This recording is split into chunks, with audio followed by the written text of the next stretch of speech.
Good evening, everyone. I am John Mark Naparam, the first reporter in Lesson 14, ensuring total pupil participation in literature classes. So, the learning targets. At the end of this lesson, you are expected to analyze situation related to ensuring total pupil participation in literature classes. Deduce teaching techniques in ensuring total pupil participation in literature classes, and develop teaching techniques that ensures the participation of pupils in a literature class.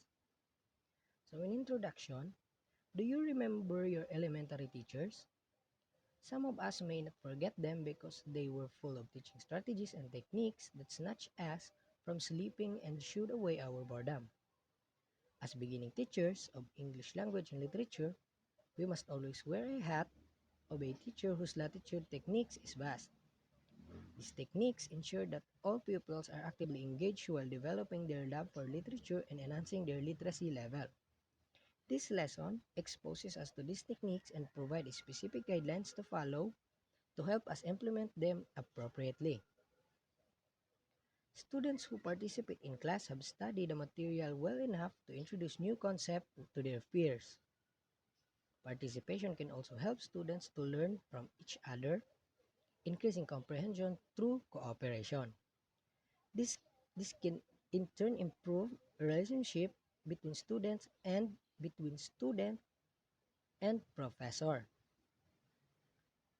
Active participation is a way of working that supports an individual's right to participate in the activities and relationship of everyday life as independently as possible.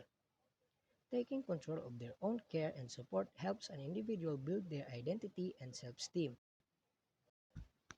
So let's think.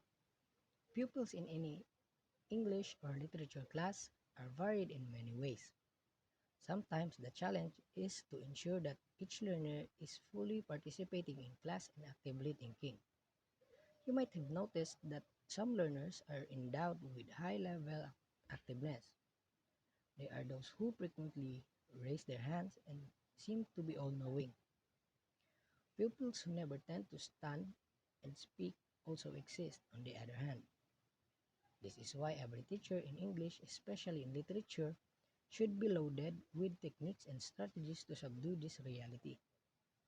In this lesson, we're gonna discuss some of the newest strategies and techniques that you could use to subdue daydreaming in class. They do not just ensure a high level of participation among your pupils, but they also allow your pupils to exert effort to think critically. Collaboration and communication skills at the same time are targeted by these techniques and strategies.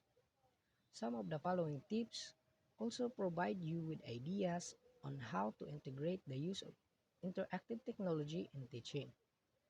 As beginning teachers, you are allowed to contextualize and modify these teaching techniques.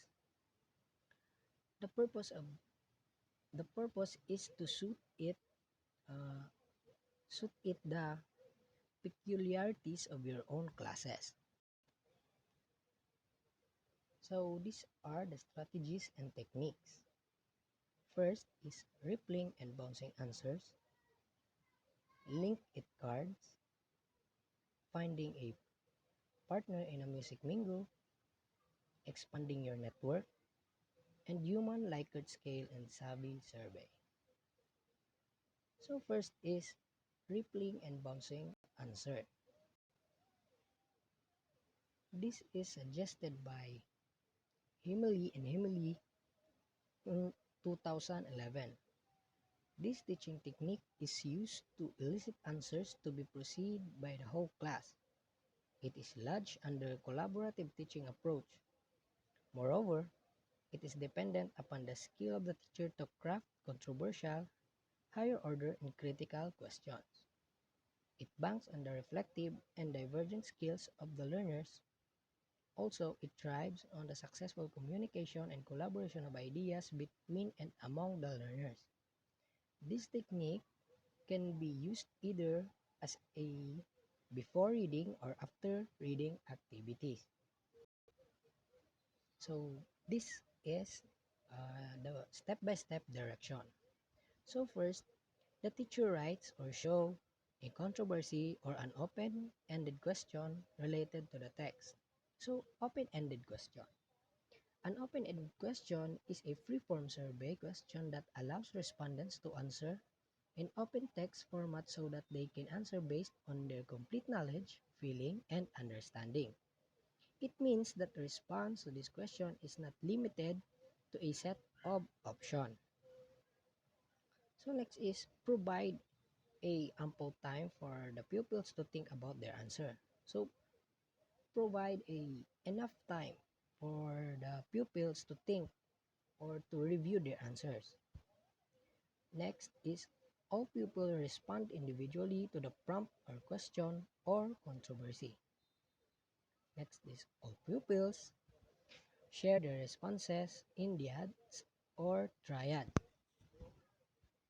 And last is volunteers then share. Pairs or small groups call out a sentence summary when they are called on to share. So next is link it cards. Encouraging the pupils to share their thoughts is easy, but ensuring that they have words to mumble and share is another story. The tenets of constructivism is as a teaching theory may be applied to allow the pupils to take the initiative for their own thought sharing experience. Using linked cards, banks on the power of scaffolding or learner support in the initial stage of thought processing for him or her to be an active learner. This activity uses prompting statements as scaffolds, especially to those who might encounter the difficulty of starting their thoughts. The pupils will continue to prompt cards they pick.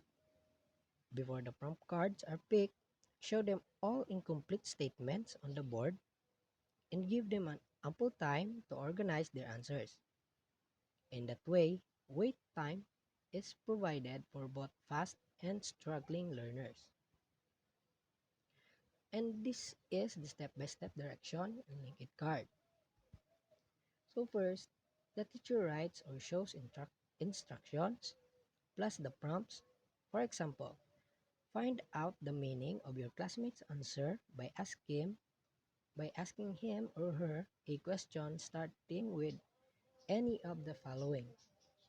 So first, you may ask your classmates that I did not get the part on, or I understand the part but I am not so certain about, or how about if, or so you mean to say that. So that's the question you may ask to your classmates about their answer. So next is the prompts are then written on the cards. Third, distribute the cards or let the pupils pick their card. Fourth is allow time for conversation. And last, process the answer in big group sharing. So, big group sharing, this is the full discussion inside the classroom. So, that is all for my report, the first part. So, please watch the next video presentation, the continuation of this topic again. I am Jan Mark Naparan. Good evening and